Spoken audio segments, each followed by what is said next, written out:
Hiya! Slayer Animation.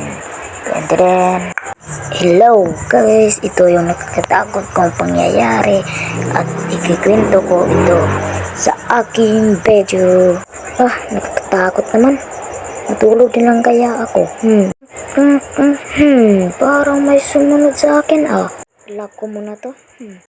5 seconds later.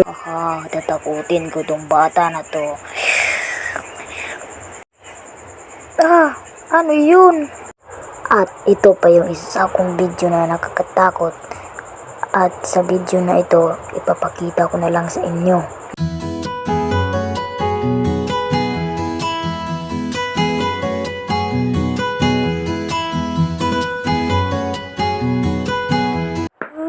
Ano yan? Ano ba yan? Nakatakot. Tingnan ko nga sa labas. Wala namang tao.